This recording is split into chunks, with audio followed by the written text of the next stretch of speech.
But if you can trade some of your busy time now and do the face-to-faces and the meetings and getting to know people, then your business is going to thank you in the future. Whatever you're doing now is going to affect how much business you have in 60 or 90 days. And that's such a core principle that I think we lose sight of sometimes.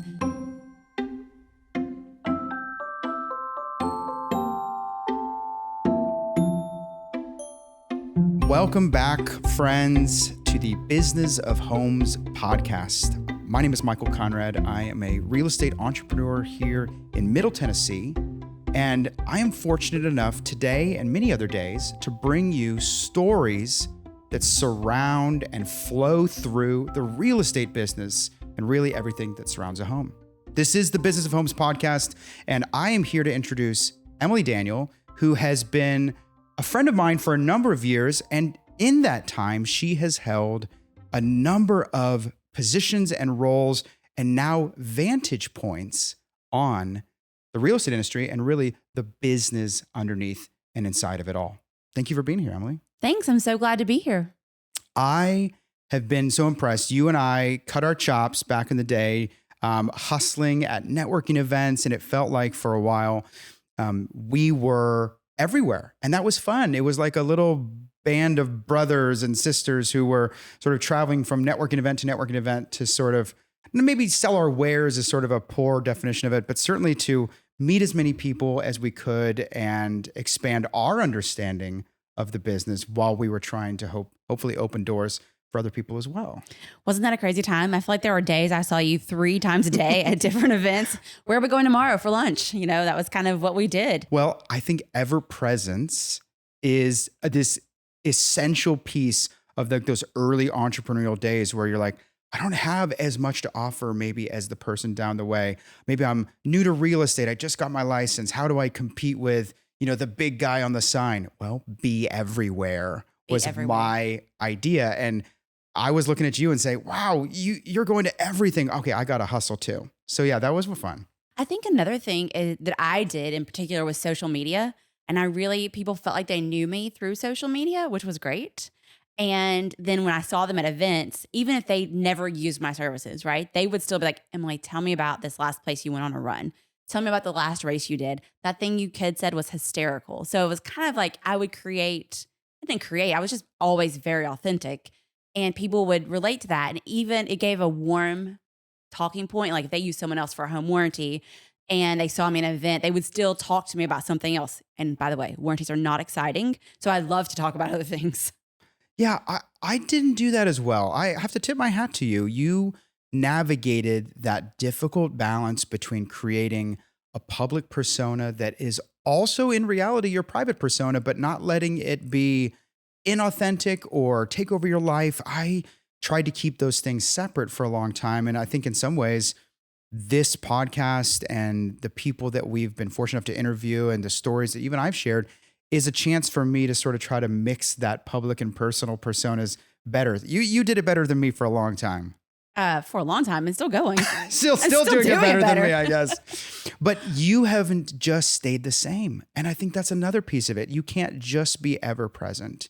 You've got to continue to evolve, not only yourself with all the new knowledge and experience that you're gathering, but the offerings that you're giving to others. And you didn't just stay offering one type of service to the real estate community. You evolved into places where you were getting to connect to people in other ways. Talk to me about that.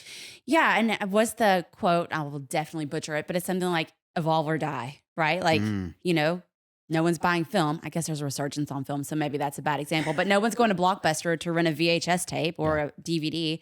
And so it kind of maybe some of my ADHD, and which is a late life diagnosis and life-changing, honestly, to know that this is just how my brain works and it's different. But one of the things that I get kind of bored. And so because I was able to build some trusted, valued relationships, I was offered the chance to do other things besides just warranties. One of them was to publish Nashville Real Producers or Real Producers Nashville for a few years, which was great. I got to go even deeper with some of my connections and network. And that was really fun and got to tell stories very similar to what you're doing here. And I love this podcast for that because I think when people know you and they feel like they hear your story, it's easier to connect to them, whether that's a business relationship or something else. Mm. Um, I also am working with RealTrax now, and that's been really fun and exciting to see a whole different side of the industry than I've been familiar with before. So it's been just quite honestly a good time, and I'm always looking to learn new things and grow and expand my industry knowledge because I never want to be just one thing. I want to be someone that you look at and say, "Oh, well, we could ask her about this, this, or this," because she's so knowledgeable of the industry as a whole. A lot of our listeners here might find themselves being kind of a one-trick pony like I have been in the past. Maybe you've experienced elements of that where I have one service to offer and then you decide, no, I need to do more. I need to expand my understanding, expand my involvement, my service, and you begin to change your stripes. You said evolve or die. You've been doing it. How can we encourage those who are listening here to be open to taking on jobs that are nothing like what your core is? You went from warranties to basically publishing and public relations, and now you're getting to provide an incredibly needed framework in the whole industry. If you don't have a robust place in which for people to visit and see what's available to them, the MLS is the skeletal structure behind the scenes. If that's not healthy, for all the ways that that looks, if that's not healthy, there's a bigger issue at hand. Absolutely. And I think a lot of it for anyone listening, they're trying to diversify the things they offer, the things they do. I think so much of it is just being curious, right? Like I felt like I knew what the MLS did until I went to work there and I was like, oh, I had no idea what was happening here. And just learning, it's been fun to learn new things, but also just being open to things because, and I don't mean no disrespect to MLMs, but I don't mean that. I mean, find something in your core that you already know how to do and do that well. If it's connecting with people, is there another way you can connect with people, the same people or different people, and just kind of expand that network and just always be open, I guess. The first time Stuart White at RealTrax called me to ask me to come on, I was like, oh, no, thank you. We just launched this warranty company.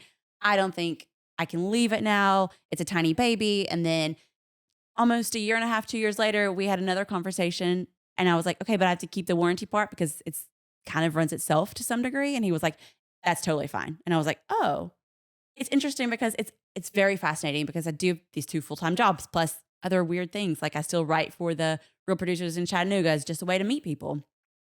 It is interesting because there are so many people that don't realize you can do 2 things or more than 2 things. I have one friend and she said to me, she's like, are you allowed to have 2 jobs? And I'm like, who's stopping me? They all know about each other. They work well together. Who is this that would say no to that? So it's very funny because it's just, I think it's challenging the way people think. Mm. You think you have a full-time job, you go to it, you're 40 hours a week, and then you come home. And then that's never the life for me. So I'm always looking for new and exciting things. Yeah, we're not trading time. And unfortunately, I do think that's the trappings that a lot of people fall into, where I got to go give my time and do this. Or there's other phrases that kind of slip into the conversation, like I have to spend time on this, or I have to give time to this.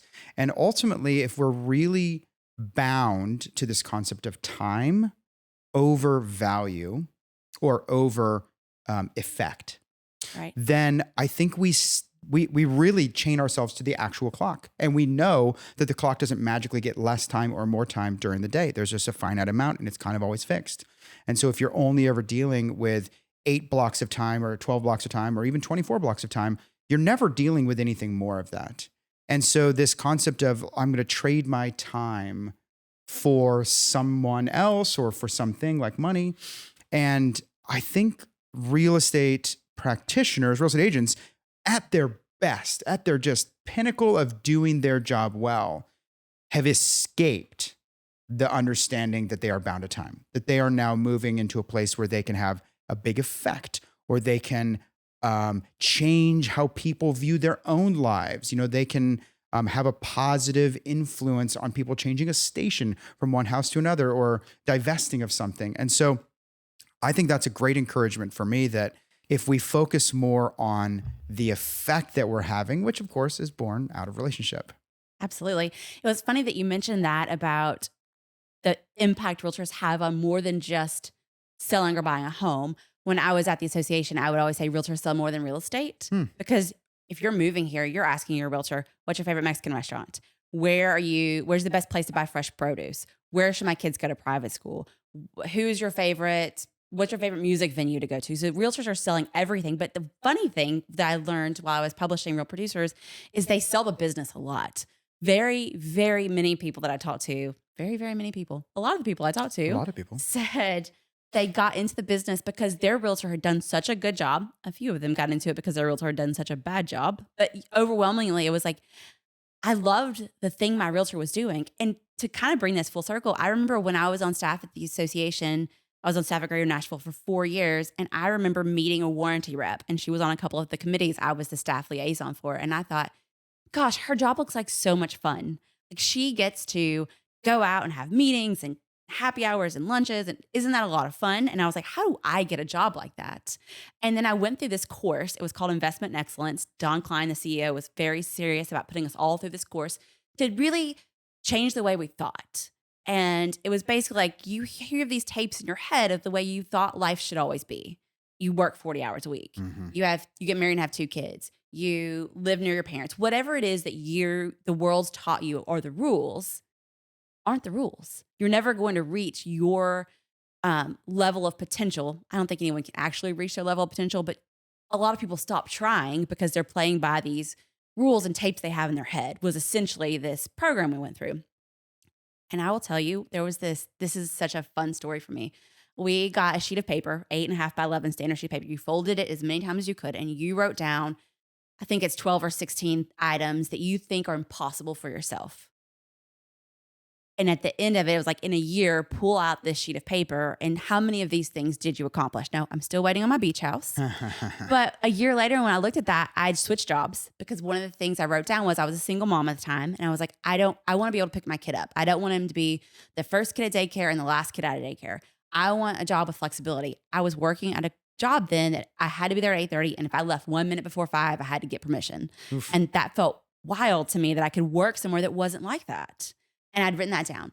I'd never run a step in my life. And I had a coworker that ran a half marathon. I wrote down, run a half marathon. I've now run 81 half marathons. Holy and so a year later, I looked at that and there were so many things that I thought were so far out of reach for my life, but were dreams. Or just like, if you can dream anything, what is it? And I had accomplished so many of those because I stopped with the limiting beliefs. So much of it, I feel like, comes down to self-talk. Did you want a self-help novel with Emily today? Because this is what you're getting. That's good.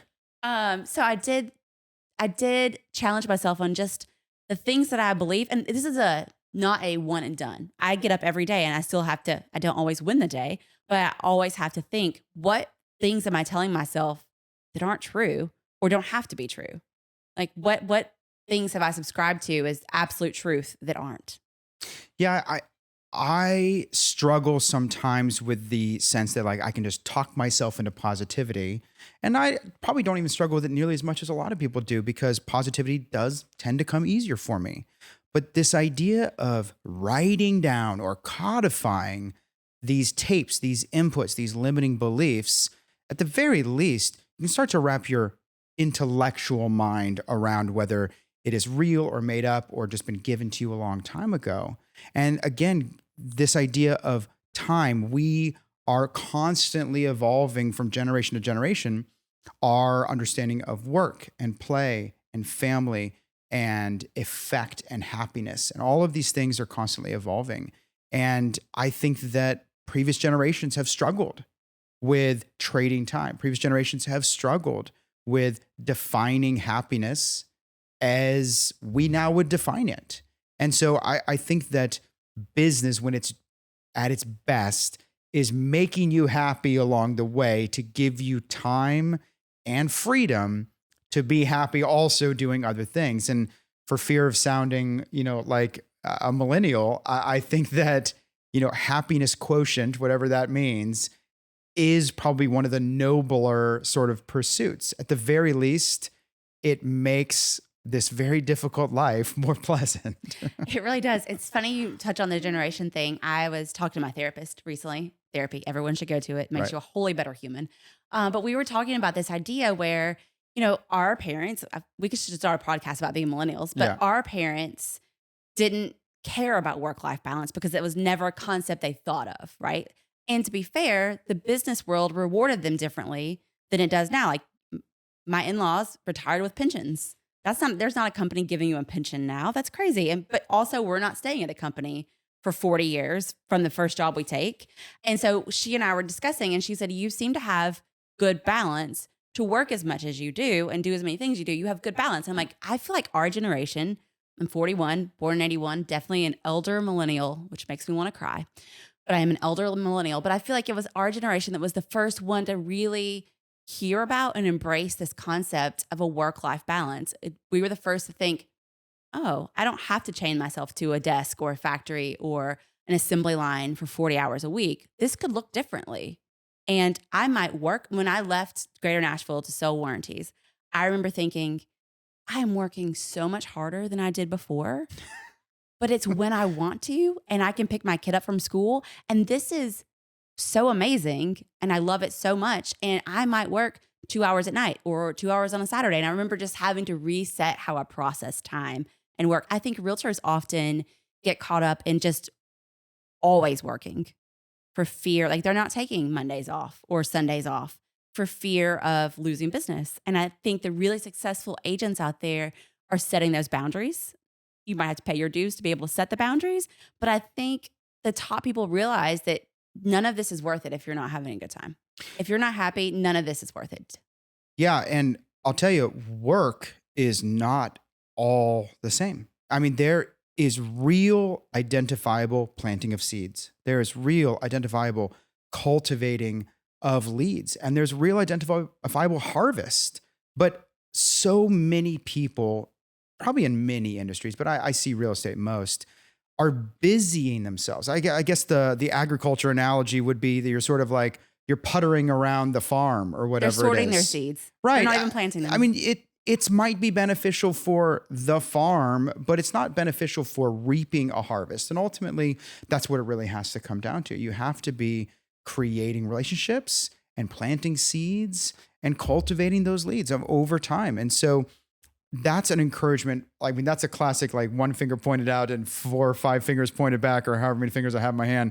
And I need that too, as a constant reminder that the busyness quotient is not an effectiveness, result. You have to be able to set aside time for each individual action so that you can be moving the process forward. And again, time is just it's so difficult. I mean, how many of us have gotten to the end of the day and been like, oh crap, I can have an entire other workday amount of hours every day. Yeah, basically every day. Yeah.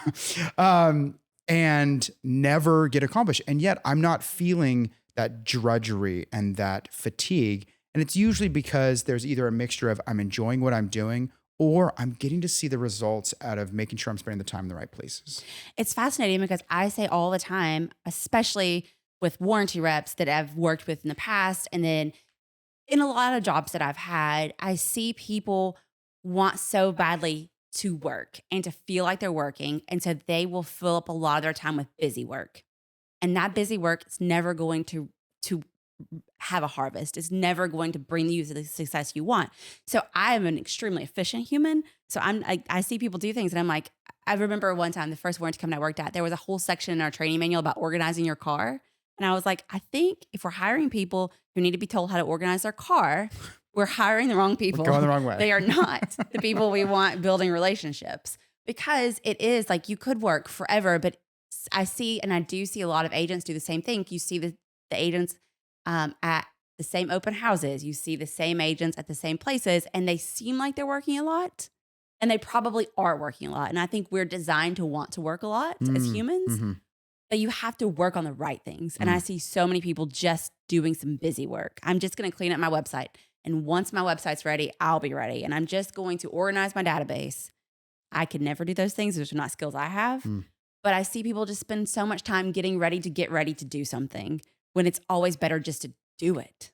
Yeah, this is key because I have seen this in a number of sort of service-based industries. And that is, you get attracted in, maybe you see some element of the business or the job that you really like, but going out on your own means running your own business. And not everyone is prepared, equipped, or has the mental capacity to sort of stay on target, work on the right things, be effective like you're talking about. And that busyness kind of starts to come in to make us feel good, like we're not failing at what we've set out to do. And so I think it's an important reminder that the selling of real estate, writing contracts, showing houses, understanding people's needs, CMAs, that is the doing part. And there is an entire business and entrepreneurism and practice around that shouldn't be taken lightly. And quite honestly, you might get it along the way, but that's a bit of a rolling of dice. You need to be pursuing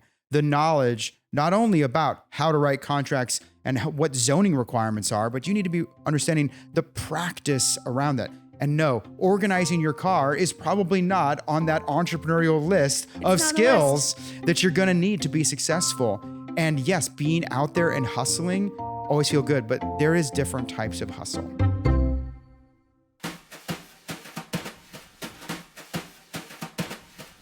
Hey everyone, it's Jake, director for the Business of Homes podcast. I hope you've been enjoying today's episode, starting with Emily's evolve or die mentality, her balance between working 2 full-time jobs, and how she created a life of efficiency. When we return, Michael and Emily dive into how to expertly manage your time, how what you do now will affect how your business is doing in 90 days, and why you should not only focus on what you are good at, but more importantly, focus on what you enjoy. Don't forget to follow us on Facebook and Instagram at The Business of Homes Pod, where you can interact with us and see some great bite-sized pieces from all of our episodes. For you listeners out there, did you know our entire podcast are filmed and are on our YouTube channel? Check it out next time you want to see our amazing guests tell their stories. And are you currently watching this episode in video format?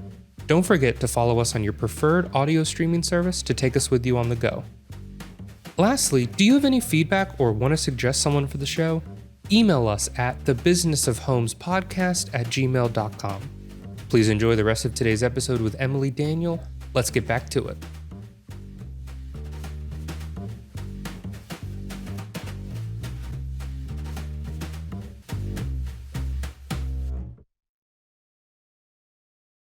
Leveraging, right? Like you have to leverage yourself. There are things I'm not good at that I will leverage out to someone else. Yeah. And I see the really successful agents and really successful business people, not just real estate, but anyone who's successful in business, they know when to leverage things out. They know that I just said my skill set's never going to be organized in my database. So I will farm that out to someone else who can do it more efficiently and faster. And I will focus on things I do well, which is connecting with people. And I see, especially again, like you, real estate's the industry I know the best. Mm-hmm. And I see the top agents, they're really good at that. They've got an admin, they've got a social media person, they've got someone who helps them create content, they've got a contract to close person, they know when to ask their broker questions, they have a showing assistant, they have a buyer's agent. Like you get to that point where, and it's funny because the question I hear when I would lead panel discussions and conversations around real estate, the question I always got most was, when do you hire someone to help you? Yeah. And every agent's like, way before you think you need it, right. Even if it's just a contract to close person, because you get to leverage your time. Some of that comes along with letting go a little. So you have to know which things you can let go of a little if it gives you more time to do that revenue generating activity, which is be with people. Now, it's a real thing for the two of us who are not currently practicing real estate agents to give this kind of advice, but I do like to play the game. Like if I was a real estate agent, how would I do it? Like with myself sometimes. I feel like I've learned so much from the amazing agents I work with that I feel like I'm pretty good at this game. Oh yeah. Yeah. Like I could play the virtual reality version of being a real estate agent. Definitely.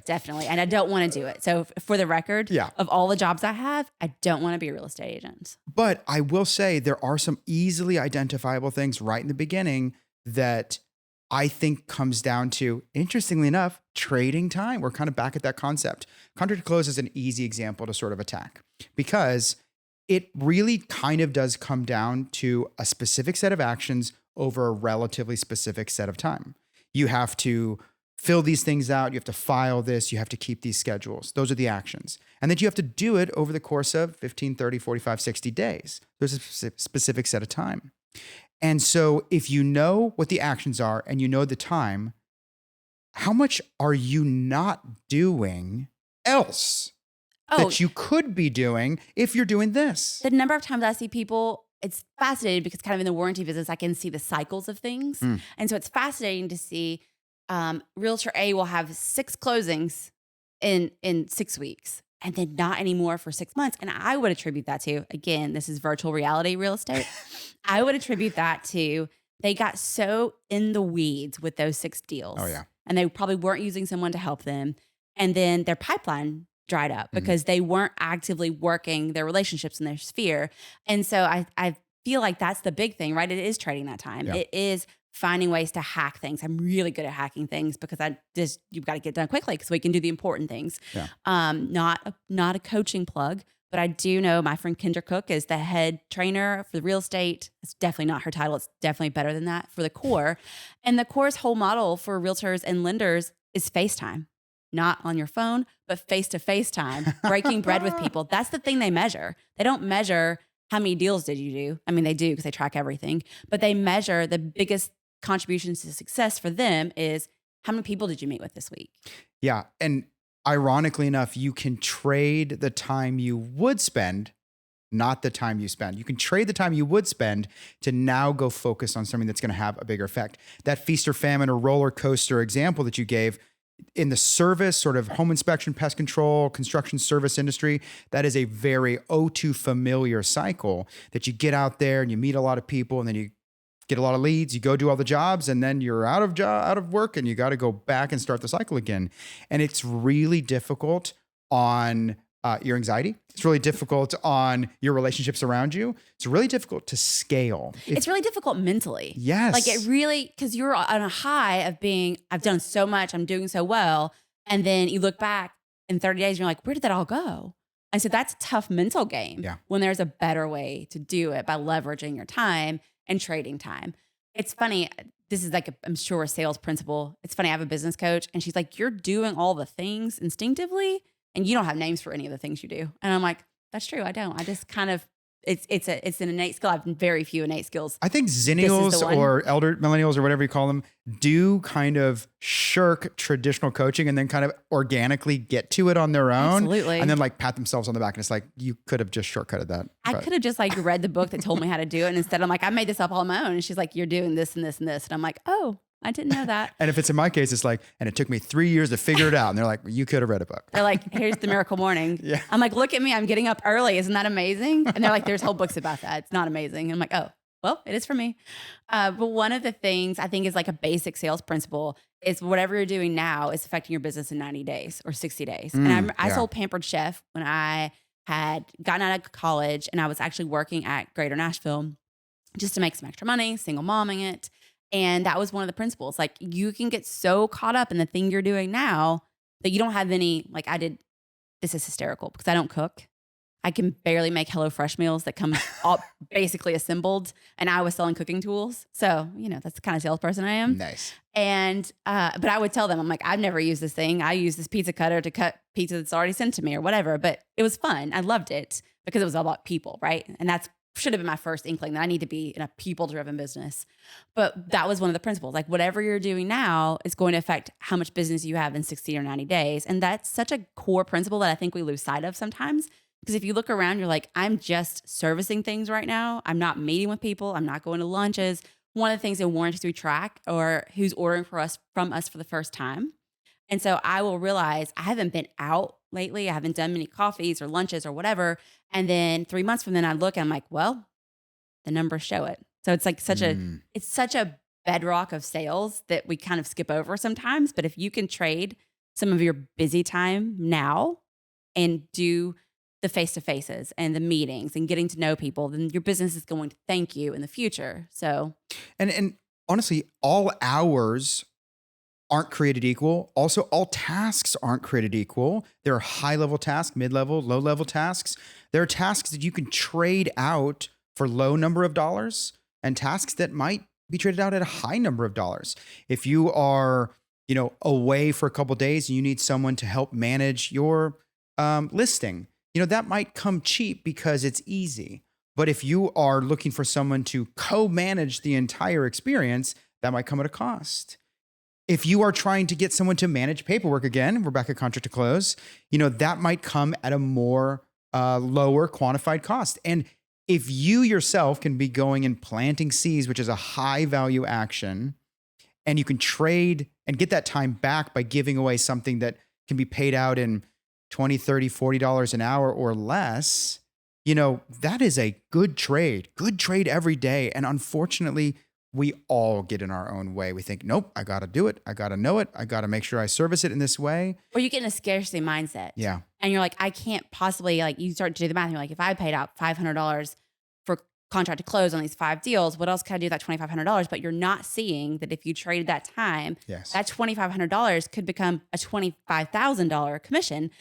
Interestingly, and I think it's you choose the things you love, right? So there's a really successful realtor in Franklin, and I had her on a panel, and she said, I love all aspects of the business. I want to do my own contract to close. I want to manage all of it. I don't want to buy birthday presents for the birthday parties my kids are going to. Hilarious. I don't want to buy groceries. I'm not doing the dry cleaning. She's super successful. Her husband's super successful. And she's like, I want to do all the business, but I'm hiring a personal assistant to do all these other things. And I was like, that's such a great insight into your own mind to know what are the things I'm good at, and not even the things I'm good at. 'Cause there might be things I'm good at that I actually hate doing, but I'm good at them. So the things you enjoy, do those. The things you don't enjoy, get someone else to do them. And you got to get some perspective, because we all suffer from the reality of getting lost in our own little bubble where we can't see what we're good at, what we're not good at, what we're efficient at, what we're not efficient at. If you have the gift of and the vantage point of already knowing that self-knowledge, good for you. But sidle up to a colleague, a broker, a friend, a spouse, and say, hey, what are the things I'm best at doing? What are the things I'm least efficient at doing? Go back to your own data. Heck, let your data be your coach and say, where am I finding the best success? Where am I finding the least success? And sit with that. I definitely have, over the years, been someone who has focused on those pieces of advice or what the data was saying. And I've also been blind to it at times. And I'm usually am going to find myself in the immediate future, in a good season if I'm listening. I usually willfully ignore those things. I know it deep inside, and I will do everything I can to ignore the thing I know. And then I'm like, oh, if I'd have just done this when I first felt this tug to do it. Yeah. Some of it's just trusting your instincts, right? So some of that's I know the thing I need to do.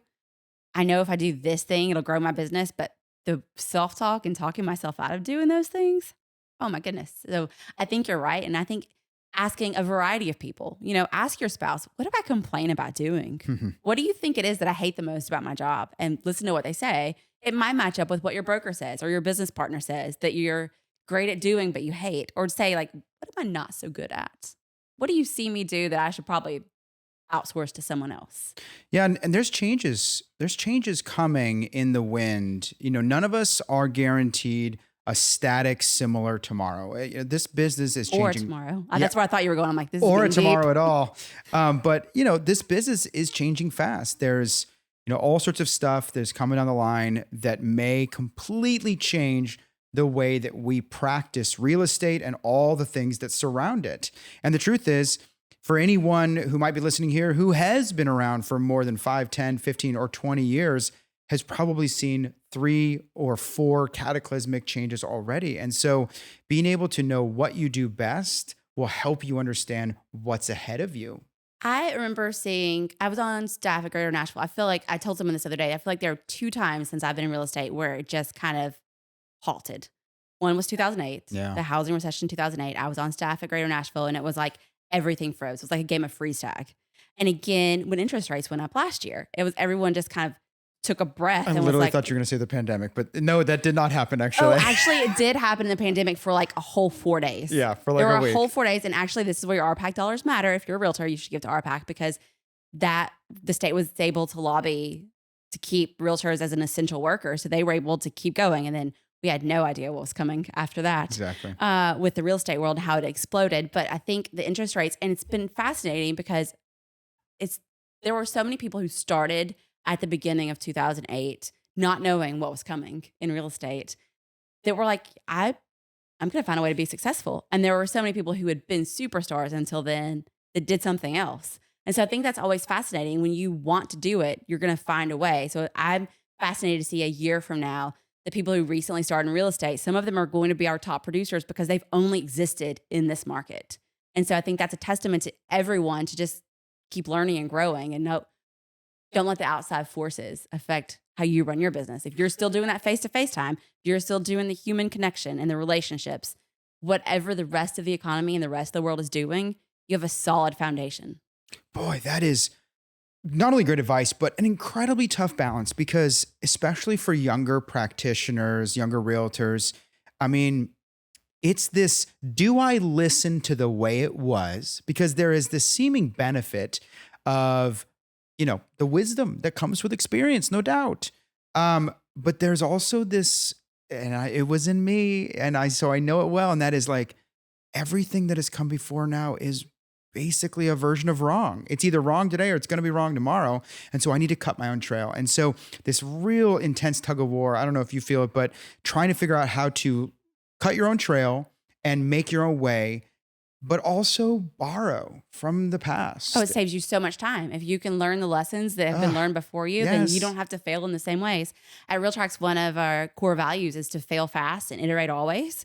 And so I think about that all the time, because I'm like, fail fast. If you're going to fail fast, and then iterate, do it again. Find another way to do it.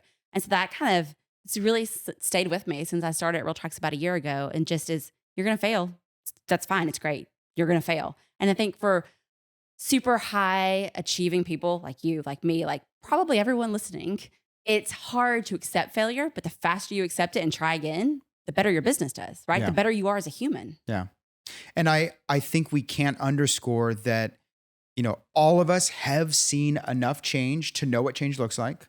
All of us have seen some element of success or failure in some part of our life to know what those feel like. We don't need to fear the change, fear the success, or fear the failure, because we didn't just fall off the turnip truck yesterday, kind of a thing. And so it doesn't matter if you're new in business, you have some of those feelings inside of you from something else. And so I have been someone who has prided myself on always being an innovator, but it feels like the inertia pressing against in 2023 about trying to continually come up with new ideas is so hard. But it doesn't change the fact that it's still needed, because the world's still changing. And I think when you find that that's hard, like, you've got to get around some different people, right? You've got to have more conversations and talk about things, and don't be afraid to say, like, I feel stuck and I feel scared and I feel like I'm failing.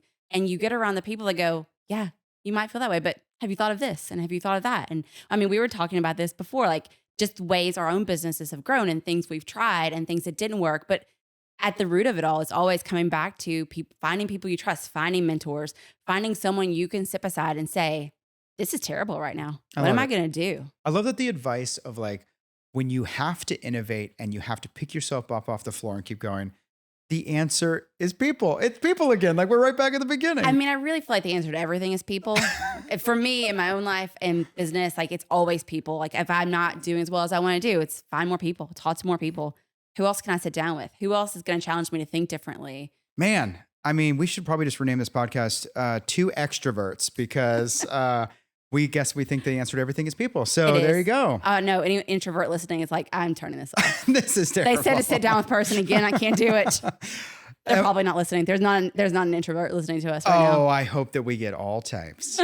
Emily, thank you so much. This has been so good. And honestly, I feel like we could keep going for hours, and I hope to have you back. Thank you so much. And guys, this is the Business of Homes podcast. This is for you. This is your stories about the business that you love. And I hope you'll stick with us. Hit subscribe. Check us out on YouTube if you would like to see what our smiling faces look like. And of course, listen to us where you get all of your free range organic podcasts. We'll catch you next time.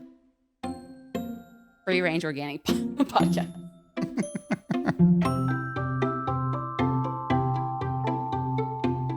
Hey everyone, Jake again, director for the Business of Homes podcast. I hope you have enjoyed today's episode. A huge thank you to Emily Daniel for being a part of the podcast. Go follow her on Instagram at Emily P. Daniel and let her know how much you enjoyed her story. Don't forget to subscribe on your preferred listening platform, and make sure to follow us on Instagram as well at the Business of Homes Pod.